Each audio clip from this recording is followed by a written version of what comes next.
por esse projeto surgiu em 2022. Eu comecei a trabalhar com pessoas com deficiência em uma ONG e a partir dali eu me encontrei nessa área profissional e aprendendo com o tempo também como eu poderia trabalhar a dança com corpos tão plurais e trazendo essa diversidade, né? Pensando em diversidade do movimento, eu relacionei muito com a dança contemporânea e eu tentei buscar isso nas minhas aulas com os meus alunos da Inclusive nas Artes.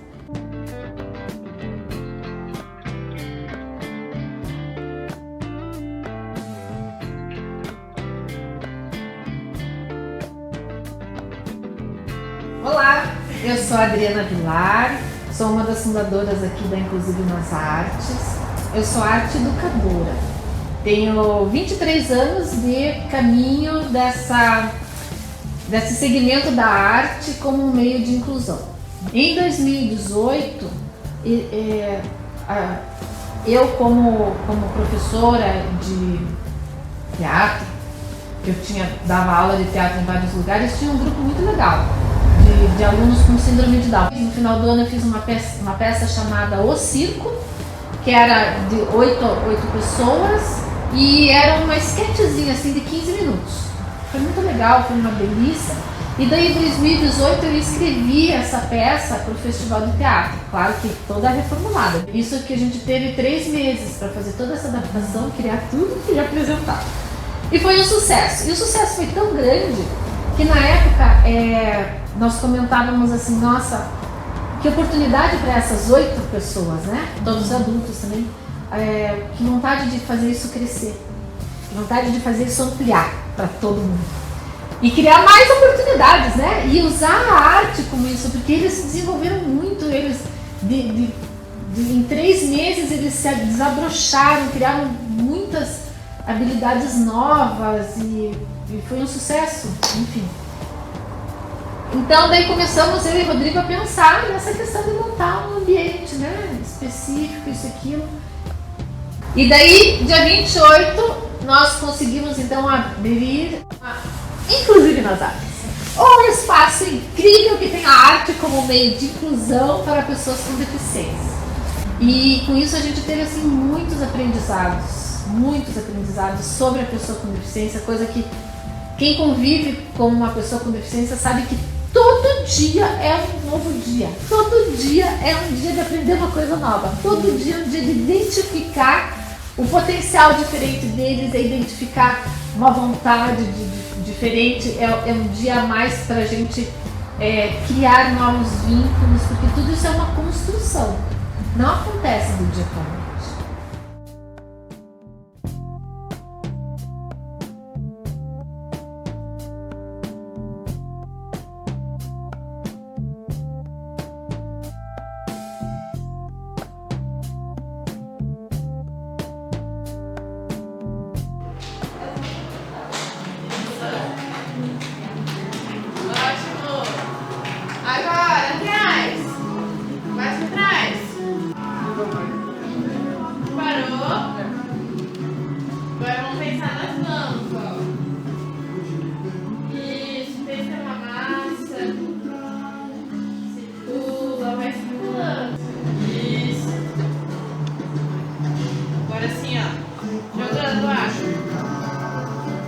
Pegando a água.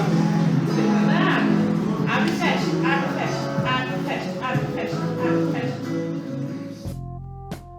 Inicialmente, quando eu comecei a trabalhar com pessoas com deficiência, a primeira ideia que me veio à cabeça sempre foi pensar em dança inclusiva. Mas com o tempo e com as experiências que eu fui tendo na minha vida e entendendo melhor, né, o que significa dança inclusiva, que é um termo que para mim às vezes é meio contraditório, porque ao mesmo tempo que ele inclui, ele está excluindo, ele chega a ser exclusivo. Se a gente pensar num evento de dança inclusiva, é um recorte único, né? Em que as pessoas com deficiência vão participar de um evento inclusivo. Vão ter pessoas sem deficiência nesse evento, mas as pessoas com deficiência só estão nesse lugar. Como que a dança inclusiva chega em outros lugares? E por que a gente precisa denominar dança inclusiva? Quando a gente parte desse conceito, a gente acaba colocando barreiras, assim, né? Então, como quebrar essa barreira e chamar só de dança mesmo, porque a dança é pela dança. Nós dançamos pela experiência e não para alguma coisa.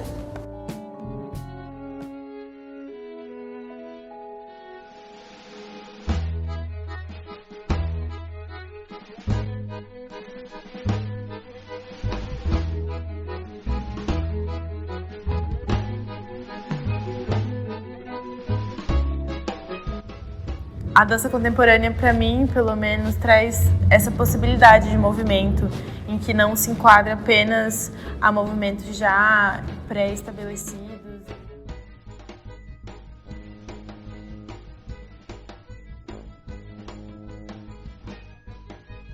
Eu participo de um grupo de dança contemporânea, o Porta 3, e lá a gente pratica muito essa individualidade do movimento.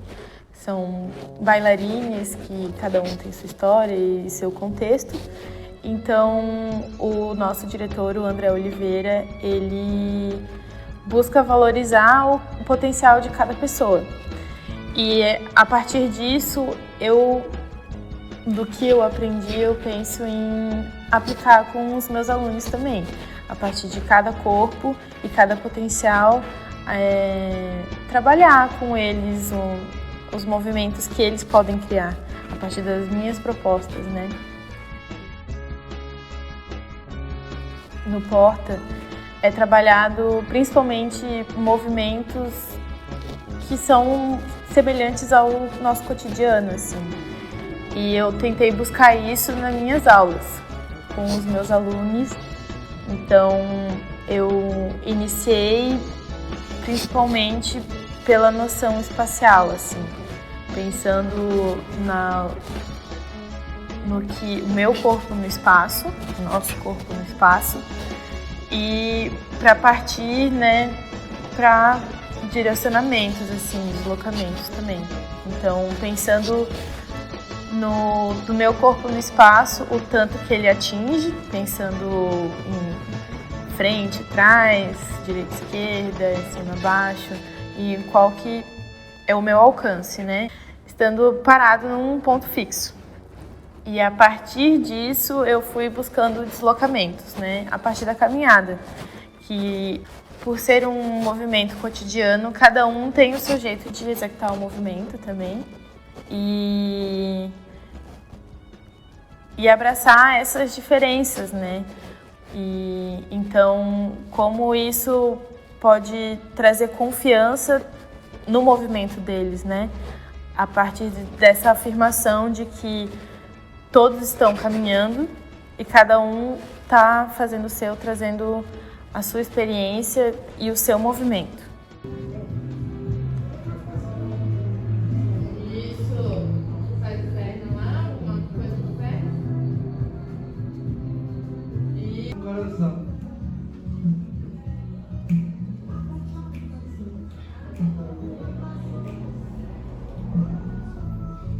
chegou. Agora, braço e perna. Isso. E o braço. Ótimo. Andou. Chegou no último.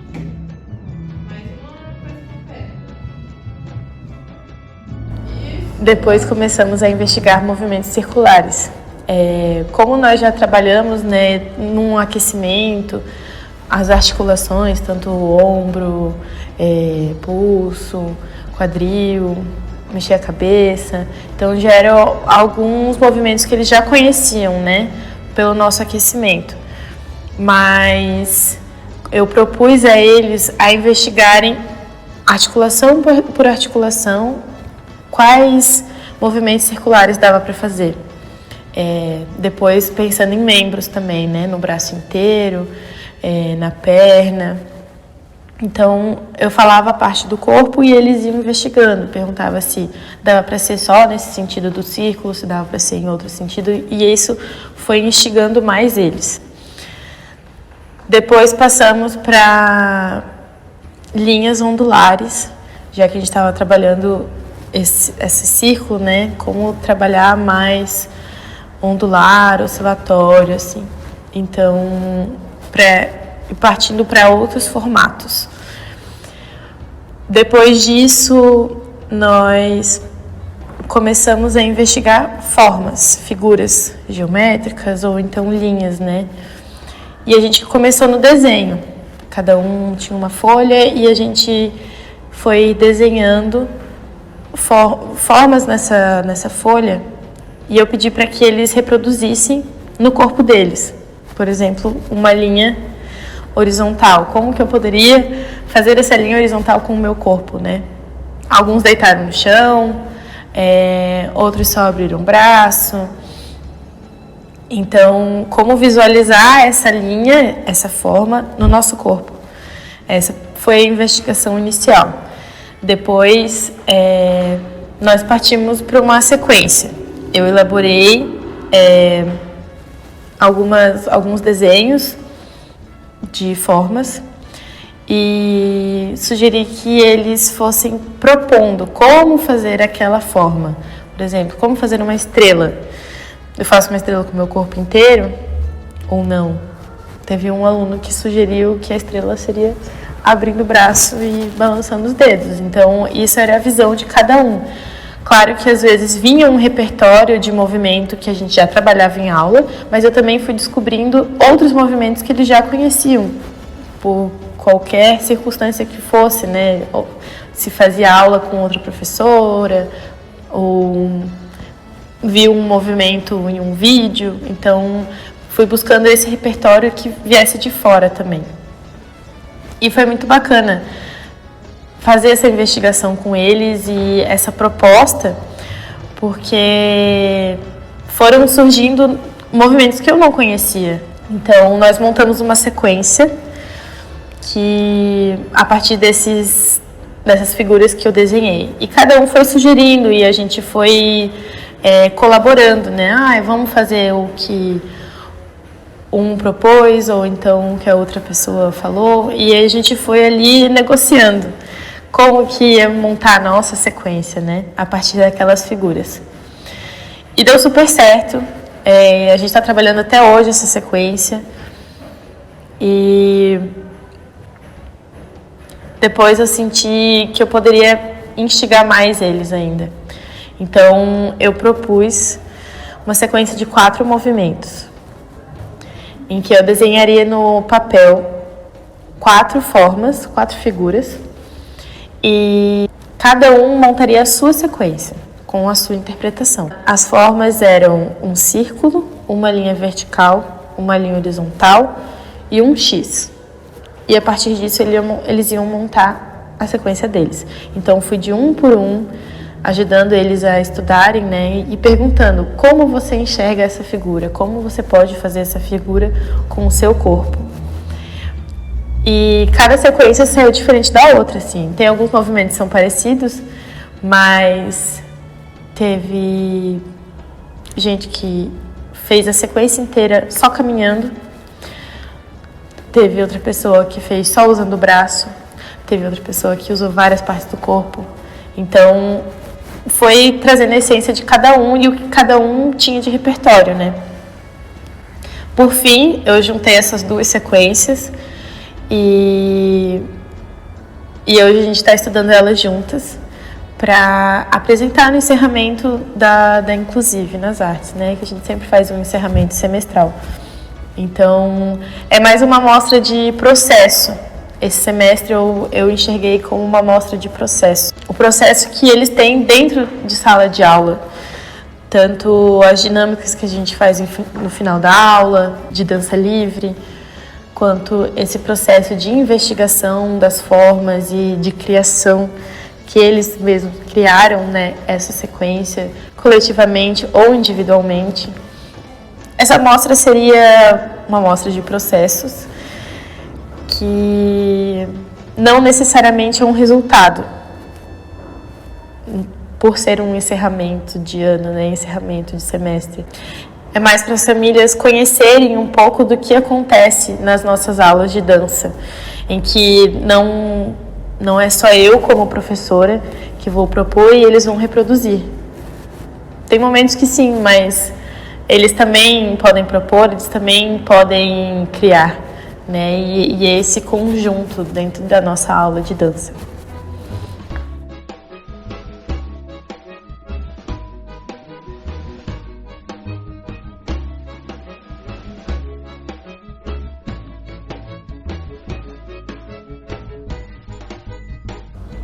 Um dos procedimentos que eu gosto muito de aplicar e eu acredito que os meus alunos também gostem é a dança livre, que geralmente a gente faz no final da aula, que é uma estratégia que eu uso para que eles apliquem os movimentos que foram aprendidos durante a aula daquele dia e também movimentos que estão ali no corpo deles, assim, né, que de outras experiências, que vieram de outros lugares.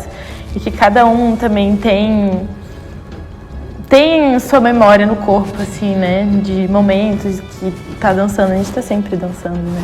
E eu vejo que, inclusive, é esse ambiente de acolhimento para que também seja divertido, além do aprendizado. Então, são momentos que eles aproveitam juntos e tudo isso reflete também um pouco da confiança que a gente vai criando juntos, assim, que eu acho que é o mais importante. E ter essa confiança que a dança traz, né? Pelo menos trouxe muito pra mim, na minha vida pessoal. E é isso que eu busco em todas as minhas aulas, em qualquer turma que eu trabalho, assim. Essa relação e troca e tá lá no centro, ter o acolhimento de carinho mesmo, sabe?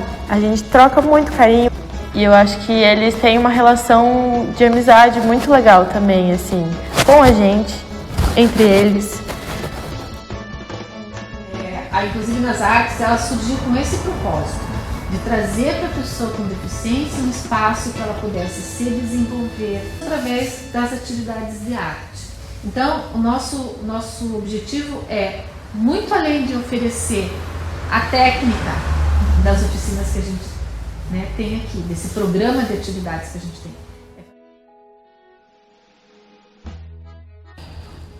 Enfim, com todas essas experiências como artista docente, né, eu entendi que a minha metodologia tem que estar em constante atualização, porque o encontro se dá na troca, né? É a relação eu e aluno. Como que nós construímos essa aula juntos, assim. Então, a minha metodologia precisa estar intrínseca nas experiências deles, assim, durante as experiências deles. Porque a partir do momento que eu preciso adaptar um movimento, já se torna uma metodologia falha, porque então esse movimento não é para todo mundo. Então, como que eu, como docente, como professora, estando dentro de uma sala de aula, possibilito esse movimento para todos? Então, eu entendo que a prática da dança, ela abre caminho em que a gente se conecta através da escutativa. Eu e meu aluno, nós vamos construir essa aula juntos. Então, esse fazer artístico, ele sempre vai estar entrelaçado com as questões sociais e não está livre de obstáculos e de barreiras, né? Mas é esse encontro que faz a gente partir essa barreira e perfurar essa bolha, né, que fica cercando as pessoas com deficiência dentro da arte. Então, para mim, por a arte trabalhar através da subjetividade, dá a possibilidade de encontrar essas brechas, sabe? E, assim, acima de tudo, enxergar as potencialidades que tem dentro da diversidade e como forma de engajamento dentro do pertencer artístico.